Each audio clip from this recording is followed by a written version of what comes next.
Ευχαριστούμε τον κύριο Καραθανασόπουλο, βουλευτή του Κομμουνιστικού Κόμματος Ελλάδος, και παρακαλείται ο κύριος Πάνος Καμένος να λάβει το λόγο. Ευχαριστώ, κυρία Πρόεδρε. Θέλω να δηλώσω καταρχήν ότι αυτά που θα πω τα λέω μόνο για να γραφτούν στα πρακτικά, διότι θεωρώ ότι πλέον έχουν ανασταλεί διατάξεις του Συντάγματος. Η σημερινή κυβέρνηση λειτουργεί σε ένα καθεστώς το οποίο δεν συνάδει ούτε με το Σύνταγμα της Ελλάδος, ούτε με τον κανονισμό της Βουλής.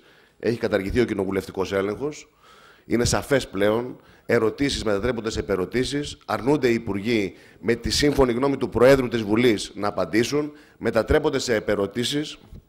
Μιλώ για την επερώτηση για τα CDS. Δεν προσδιορίζεται ποτέ με πρωτοβουλία του Προέδρου της Βουλής. Γίνεται διακομματική επερώτηση με τον κύριο Δημαρά και τον κύριο Βελόπουλο. Πάλι αρνεί το Πρόεδρος της Βουλής. Έχουμε λοιπόν κατά ένα μέρος ουσιαστικά κατάργηση διατάξεων του Συντάγματος. Άρα αυτά που λέω τα λέω μόνο για να γραφτούν στα πρακτικά και για να ενεργοποιηθούν πιθανώς με το 120 του Συντάγματος κάποια στιγμή για να χρειαστούν είτε σε ειδικά δικαστήρια είτε σε λαϊκά δικαστήρια. Αλλά πρέπει να καταγραφούν. Εδώ λοιπόν έχουμε στα πλαίσια αυτά στον διορισμένο Πρωθυπουργό, ο οποίος και αυτός διορίστηκε κατά παράβαση της συνταγματικών διατάξεων, να απαντάει στις 2 Δεκεμβρίου στον αρχηγό του ΣΥΡΙΖΑ, τον κύριο Τσίπρα, ότι η νέα δανειακή σύμβαση της χώρας μας δεν έχει καμία σχέση και δεν έχει γίνει αποδεκτό το αίτημα των πιστωτών να διέπονται οι δανειακές συμβάσεις από το αγγλικό δίκαιο. Ο Πρωθυπουργός ψεύδεται. Ψεύδεται εν γνώση του, διότι ο ίδιος Πρωθυπουργός γνωρίζει ότι ο τότε Υπουργός Οικονομικών, ο κύριος Παπακοσταντίνου, στις 7 Έκτου του 2010, δεσμεύοντας παρανόμως τη χώρα μας, έχει υπογράψει τη συμφωνία του EFSF, που στο άρθρο 15 και στο άρθρο 16 αναφέρεται συγκεκριμένα. Στα ελληνικά το διαβάζω. Κάθε ένα από τα συμβαλόμενα μέρη με την παρούσα αμετάκλητα και ανεφόρον παραιτείται από κάθε ασυλία που έχει ή πρόκειται να αποκτήσει όσον αφορά τον ίδιο ή τα περιουσιακά του στοιχεία από νομικές διαδικασίες σε σχέση με την παρούσα σύμβαση, περιλαμβανομένων χωρίς περιορισμούς της ασυλίας όσον αφορά την άσκηση αγωγής, δικαστική απόφαση ή άλλη διαταγή, κατάσχεση, αναστολή, εκτέλεση δικαστικής απόφασης ή προσωρινή διαταγή και εφόσον αφορά την εκτέλεση και επιβολή κατά περιουσιακών στοιχείων στο βαθμό που δεν απαγορεύεται αναγκαστικός νόμος. Αυτή είναι η συμφωνία που υπέγραψε η κυβέρνηση με τον κύριο Παπακοσταντίνο ως Υπουργό. Τη γνωρίζει ο Πρωθυπουργός και ψευδώς αναφέρει για να παραπλανήσει εν γνώση του τον ελληνικό λαό και να οδηγήσει στην υπογραφή της νέας δανειακής σύμβασης, όπου θα οδηγήσει βάσει του άρθρου 16 στην παράδοση της συμφωνίας με το FSF, στην παράδοση στο αγγλικό δίκαιο. Αυτό είναι το πρώτο που θα ήθελα να πω. Πρέπει να γνωρίζει ο ελληνικός λαός λοιπόν ότι έχουμε μια κυβέρνηση και έναν πρωθυπουργό που παραπλανά εν γνώση της τον ελληνικό λαό. Οδηγεί στην υπογραφή της παράνομης δανειακής σύμβασης, η οποία θα νομιμοποιήσει το πρώτο μνημόνιο, στο οποίο πλέον αντιτίθενται οι υπουργοί που το στήριξαν. Άκουσα τον κύριο Χρυσοχοΐδη, ακούμε τον κύριο Στρος-Καν, ο οποίος ήρθε εδώ πέρα ως κατακτητής να έρχεται και να λέει τώρα, μετά από την ιστορία που πέρασε με τις καμαριέρες και με τα υπόλοιπα επεισόδια του από την Κίνα, από την Ιαπωνία, και να μας λέει ότι είναι ανήθικος ο τόκος που μπήκε προκειμένου να τιμωρηθεί η χώρα μας. Λες και η χώρα μας εν γνώση της βρίσκεται στην υποκατοχή και μας τιμωρεί ο αφέντης Στρος-Καν. Έτσι. Έχουμε τον κύριο Παπανδρέου να πηγαίνει στη Νότια Αφρική και να λέει ότι είναι εναντίον της Goldman Sachs, έχοντας βάλει όλα τα στελέχη της Goldman Sachs στην κυβέρνησή του και ακολουθώντας εντολές της Goldman Sachs. Αυτά είναι τα περίεργα πράγματα που γίνονται προκειμένου να γλιτώσει ο καθένας όταν θα έρθει η ώρα να επανέλθει η νόμιμη ηγεσία στον τόπο, που θα είναι από εκλεγμένους από τον ελληνικό λαό κυβερνήτες, και να αποκατασταθεί η τάξη και να τιμωρηθούν εκείνοι οι οποίοι ουσιαστικά παραβαίνουν το Σύνταγμα και τους νόμους του κράτους. Στα πλαίσια αυτά, η σχέση μας με την Ευρωπαϊκή Ένωση δεν κινείται στα πλαίσια της σύμβασης εισόδου της χώρας στην Ευρωπαϊκή Ένωση. Όλη η συμφωνία της Ευρωπαϊκής Ένωσης στηριζόταν στον δανεισμό μεταξύ των χωρών της Ευρωπαϊκής Ένωσης, μελών της Ευρωπαϊκής Ένωσης, εταίρων της Ευρωπαϊκής Ένωσης. Εδώ έχουμε μετατρέψει τους εταίρους σε εταίρες. Η Ελλάδα, αντί να δανείζεται με το Euribor, με το 1%, δανείζεται με 5, 6, 7%. Με παράνομο επιτόκιο. Με ανήθικο επιτόκιο που είπε ο Στρος-Καν. Χρησιμοποιώ τη λέξη ανήθικο διότι είναι στην παλαιά γραφή και καταλαβαίνουν καλύτερα οι τραπεζίτες τι λέω. Εδώ υπάρχει λοιπόν και ο όρος της παλαιάς διαθήκης που κατεβαίνουν καλύτερα οι τραπεζίτες, αλλά υπάρχει και ο όρος ο ελληνικός της εισάχθειας. Δεν υπάρχει λοιπόν μόνο αυτό το μαϊμού PSI που λέμε στον ελληνικό λαό ότι θα έρθει για να διαγράψουν το 50% των οφειλών του χρέους. Ποιου χρέους? Αυτό που διαγράφεται είναι μόνο των ελληνικών τραπεζών και των ελληνικών ασφαλιστικών ταμείων.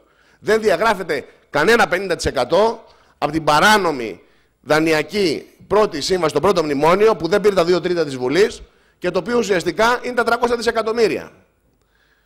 Πάνε για να παραδώσουν τις τράπεζες και μέσω των τραπεζών να παραδώσουν τη δημόσια αλλά και την ιδιωτική περιουσία. Εγνώση του ο κύριος Βενιζέλος περνάει στις πρακτικές εταιρείες την ίσπραξη των φόρων. Γιατί? Για να μπορέσουν να κατασχέσουν από τον Έλληνα πολίτη που έχει πάρει καταναλωτικά δάνεια που τον κυνηγάγα να πάρει το σπίτι, το χωράφι, το αυτοκίνητο.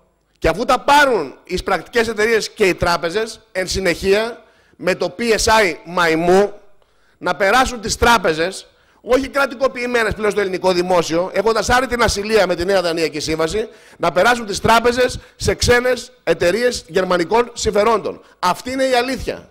Μας το φωνάζουν μέχρι οι Αμερικανοί από τις εφημερίδες, από το Financial Times, από την Wall Street Journal.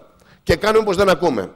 Τα είπα αυτά, διότι σήμερα έχουμε μια απόφαση γερμανικού δικαστηρίου που αποφασίζει ότι δόθηκαν μίζες το 1999 και το 2000 για τα υποβρύχια.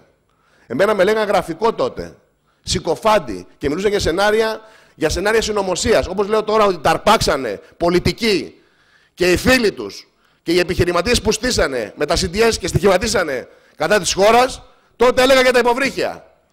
Και τότε μιλάγανε πάλι για σενάρια συνωμοσίας. Καταδικάστηκαν σήμερα από το γερμανικό δικαστήριο. Και τι γίνεται? Εάν υπήρχε κράτος και δεν ήμασταν χώρα υποκατοχή, δεν παίρνανε εντολές από τον Φούχτερ και τον Ράιμπάχεν και τους υπόλοιπους νταβατζίδες που έχουν μπει στην πατρίδα μας, θα έπρεπε να κινητοποιήσουμε το γερμανικό δίκαιο, όπου λέει ότι οποιαδήποτε σύμβαση έχει στηριχθεί σε παράνομη δωροδοκία είναι ως μηδέποτε καταρτηθήσα. Και να απαιτήσουμε τα λεφτά που έχουν πληρωθεί για τα 4 υποβρύχια, το ένα που γέρνει και δεν γέρνει πλέον, και τα άλλα 3 που εν γνώση τους πάνε να πληρώσουν στον κύριο Σάφα και διευθυντές υπουργών τρώνε με τους παλιούς δανειστές, τον κύριο Χάλαξ το 17, την ώρα που πεινάει ο ελληνικός λαός. Εδώ λοιπόν θα έπρεπε να καταγγελθεί η σύμβαση. Δεν έγινε και ούτε θα γίνει. Γιατί λειτουργούμε κάτω από τις εντολές του Φούχτερ και του Ράιμπάχεν. Το ίδιο ακριβώς, τελειώνω, έγινε με τη Siemens. Παραιτήθηκε ο κύριος Μπαμπούκης. Γιατί ο κύριος Μπαμπούκης εδώ πέρα μέσα, ον νομικός, γνώριζε ότι εδώ πέρα θα πάνε στο ειδικό δικαστήριο. Μας έπαιξε ψέματα η κυβέρνηση ότι θα χρησιμοποιήσει την απόφαση της Εξεταστικής των Γραμμάτων Επιτροπής για τη Siemens και θα ζητήσει 2 δισεκατομμύρια αποζημίωση. Όχι απλώς δεν ζήτησε η αποζημίωση, ταραβερίζονται τώρα για να τα βρούμε στα 200 εκατομμύρια. Αντί να καταργήσουν όλες τις συμβάσεις και να πάρουμε πίσω αυτά που μας ανήκουν. Ενώ λοιπόν δεν χρωστάμε, πάνε να πάρουν και το βόδι. Κυρία Πρόεδρε, εγώ τα λέω σεβόμενος την ευαισθησία όλων των συναδέλφων, θεωρώντας όμως ότι βρισκόμαστε υποκατοχή και θεωρώντας ότι βρισκόμαστε σε μια κατάσταση όπου έχουν αναιρεθεί βασικές διατάξεις του Συντάγματος και του κανονισμού της Βουλής. Ευχαριστώ. Ευχαριστούμε τον κύριο Καμένο. Σαφώς, επιτρέψτε μου, επειδή απευθυνθήκατε σε μένα, όλοι οι βουλευτές έχουν την ευαισθησία, αλλά όλοι οι βουλευτές του Ελληνικού Κοινοβουλίου έχουν και την αδυναμία, τελικά, να φτάσουν σε εκείνα τα πορίσματα, γιατί εξεταστικές επιτροπές έγιναν, σε εκείνα τα πορίσματα που έπρεπε να αποκαταστήσουν το δίκαιο και να υποχρεώσουν εκείνους που μείωσαν, τους επίορκους γενικά, πολίτες και πολιτικούς, που μείωσαν την ελληνική αξιοπρέπεια και περηφάνεια, να τους υποχρεώσουν να φέρουν πίσω αυτά τα χρήματα και να υποθηκεύσουν και τις περιουσίες τους. Ευχαριστώ κυρία Πρόεδρε, και θα σας περιμένω ως μάρτυρα στη δίκη που μου έχει κάνει ο κύριος Τσουκάτος, που άρπαξε 2 εκατομμύρια, 1 εκατομμύριο μάρκα, 1 εκατομμύριο ευρώ και μου ζητάνε να τον αποζημιώσω γιατί τον συκοφάντησα. Ευχαριστώ που θα είστε μάρτυρας της υπερασπίσεώς μου. Κύριε Καμένο, με συγχωρείτε, αλλά επειδή προτρέχετε, όταν μίλησα για ευαισθησία, είπα και για αδυναμία. Εσείς θεωρείτε ότι εσείς και το κόμμα σας είχατε την... Δεν έχω κόμμα, κυρία μου. Κυρία Πρόεδρος, δεν έχω κόμμα. Έχω διαγραφεί από το κόμμα την κοινοβουλευτική ομάδα και έχω δηλώσει σαφώς ότι αν η Νέα Δημοκρατία ψηφίσει τη Δανειακή Σύμβαση και την παράδοση της χώρας μου, δεν θα είμαι υποψήφιος με τη Νέα Δημοκρατία. Ξεκάθαρα. Σας έδωσα το λόγο για τη συγκεκριμένη ατζέντα, αλλά επειδή είμαστε βουλευτές, είμαστε πολιτικοί και ζητήσατε να καταγραφούν στα πρακτικά η δική σας φωνή, η δική σας αγωνία, εγώ απλώς είπα ναι και το δέχτηκα, αλλά είπα ότι δεν είναι κανείς μοναδικός. Κανείς μοναδικός και κανείς αναντικατάστατος. Απλώς η συλλογική προσπάθεια και το συλλογικό χρέος στην αποκατάσταση δικαιοσύνης έχει την ευθύνη σε όλους μας πάνω ακουμπισμένη και ο καθένας από εμάς πρέπει να κάνει την αυτοκριτική του και όλοι μαζί, οι συλλογικές οντότητες, κόμματα, φορείς, το πολιτικό σύστημα, το κοινωνικό σύστημα, πρέπει να σταματήσει, όπως λέει και ο Κοέλο, για να κάνουμε λίγο πιο ποιητικό και πιο συναισθηματικό το λόγο μες στη Βουλή που έχει γίνει ξύλινος, να σταματήσει να ρίχνει τον μπαλάκι στους άλλους και να αναλάβει ο καθένας τις ευθύνες για να συνθέσουμε τελικά την πρόταση και την πολιτική δράση για να λύσουμε ζητήματα. Γιατί αλλιώς όλο το πολιτικό σύστημα, επιτρέψτε μου την άποψή μου, θα φαντάζει μοιραίο και άβουλο αντάμα και μόνο απλά θα εντυπωσιάζει με φωνές μέσα από την επικοινωνία που τώρα τελευταία έχει γίνει πολύ της μόδας τελικά για ανθρώπους που περιμένουμε να κάνουν αυτοκριτική και κάνουν μόνο κριτική στους άλλους. Υπάρχουν ζητήματα, κύριε Καμένε, και ευχαριστώ εγώ θερμά που μου δώσατε την αφορμή. Ένα στίχο μόνο θα επιτρέψτε μου να πω, επειδή αναφερθήκατε στη πίεση από Αμερικάνο ποιητή, που είπε ότι ο ύψιστος πειρασμός και η εσχάτη προδοσία είναι να κάνεις το σωστό πράγμα για λάθος λόγο. Ευχαριστώ. Και εγώ ευχαριστώ τον κύριο Καμένο. Θέλω να ρωτήσω τους συναδέλφους βουλευτές αν υπάρχει κάποιος συνάδελφος που έχει